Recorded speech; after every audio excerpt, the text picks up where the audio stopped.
In 1981, in Brooklyn, Connecticut, a woman named Debbie Glatzel was arriving home after taking her sister-in-law Wanda and her 9-year-old cousin Mary out for pizza.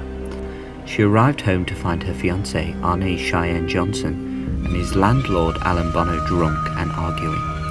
Alan then grabbed Mary and refused to let go, when all of a sudden, Johnson began growling like an animal. He grabbed a knife and stabbed Alan multiple times, killing him. He pled not guilty in court, claiming, "The devil made me do it."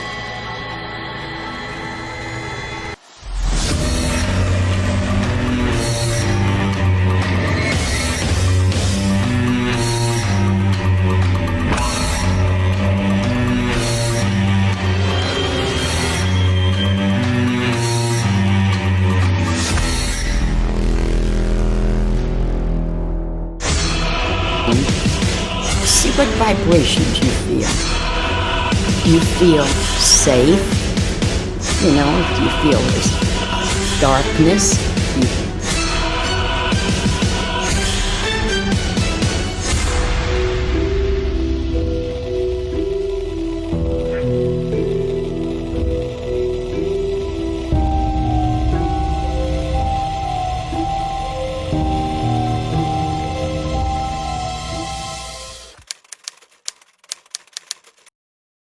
To get to where everything is believed to have started, we need to rewind first.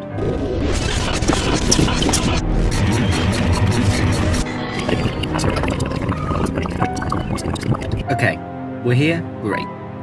Everything is believed to have started with Debbie Glatzel's 11-year-old brother, David Glatzel. According to Debbie, David all of a sudden started to quote, "kick, bite, spit and swear terrible words." Debbie said David also, quote, experienced strangling attempts by invisible hands, which he tried to pull from his neck.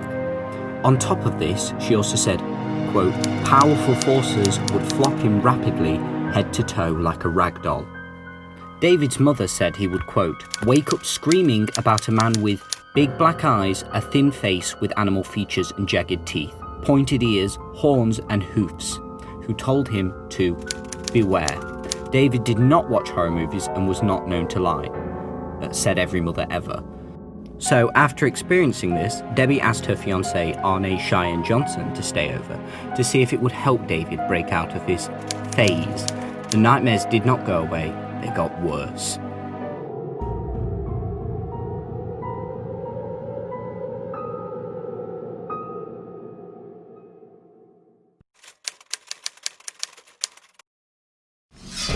Bruises and scratches began to appear on David while he slept, and strange noises were heard in the attic that the family could find no reason for. David then said he saw the Beastman whilst he was awake. Along with this, he claimed to see, quote, an old man with a white beard dressed in a flannel shirt and jeans. So with all this happening, the family came to the only and of course most logical conclusion that it was a demon. So they had a Catholic priest bless their home. According to them, all it did was annoy the Beastman. The noises grew even louder, and David's visions of the Beastman became more intense. He began, quote, hissing and speaking in different voices. The family also had to start watching David at night as he was starting to experience seizures.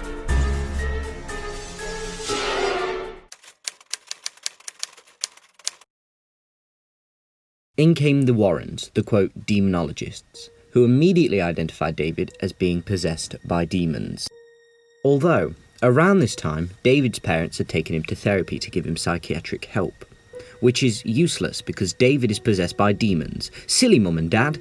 The therapist told David's parents he was normal but had a learning disability. The Warrens, however, were convinced he was possessed, and the Warrens always tell the truth. Amityville. So, Ed and Lorraine Warren performed 3 lesser exorcisms on an 11-year-old boy. Yeah, let that sink in. Because if you don't know, exorcisms often involve going to a holy place of worship, restraining the person, sometimes covering their face and splashing water on them, and yelling at them over and over and over again, trying to get a demon to leave them. That's right, they got a most likely mentally ill 11-year-old, put him in a new place and screamed things to try to remove demons from him, when in reality he was probably suffering from a very serious mental condition. But instead of furthering the therapy, they did this instead. During this exorcism, they claimed that David, quote, levitated, swore, stopped breathing, and even demonstrated precognition, predicting the murder Johnson would go on to commit. Ed said this afterwards, quote, we knew there were 43 demons in the boy, we demanded names and David gave us 43.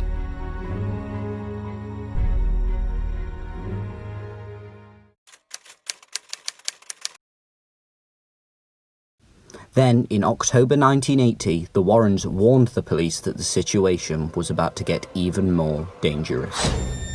According to Ed, during one of the exorcisms they did on David, Johnson made a, quote, fatal mistake and taunted the demons within David, saying, quote, take me on, leave my little buddy alone. David's condition then worsened, most likely due to the trauma he incurred from the exorcism, so Debbie along with Johnson decided it was time to move out, which is when Debbie was hired by Alan Bono to work as a dog groomer at a kennel. Johnson then began to act strangely. Debbie said he would, quote, fall into trances, growl and hallucinate, and then have no memory of it, just like David.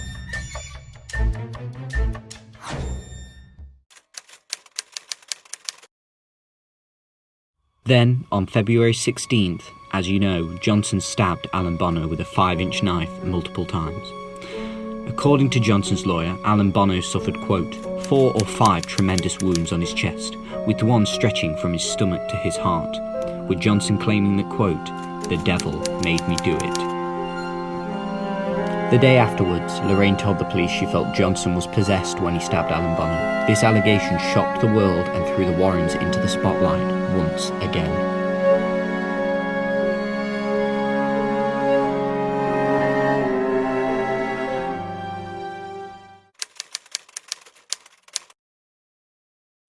The trial began, making it the first court case in America where demonic possession was used as a defense, with Johnson's lawyer Martin Minella saying, quote, the courts have dealt with the existence of God, now they're going to have to deal with the existence of the devil.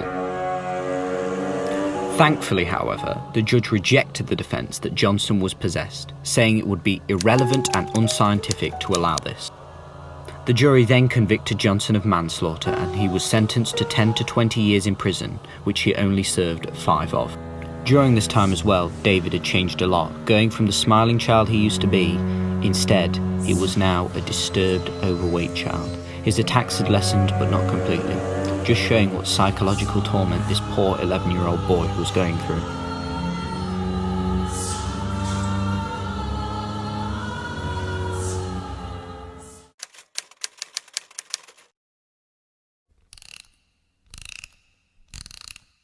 Unsurprisingly, the experience was made into a book by Gerald Brittle with, you guessed it, Lorraine Warren's help, leading the family to claim that they had been used. However, Lorraine denies this, as it is confirmed that the Glatzel's were given $2,000. The book was republished in 2006, and David and his brother Carl sued the company, saying it was an invasion of their privacy, and that the Warrens had inflicted emotional distress onto David with the exorcism.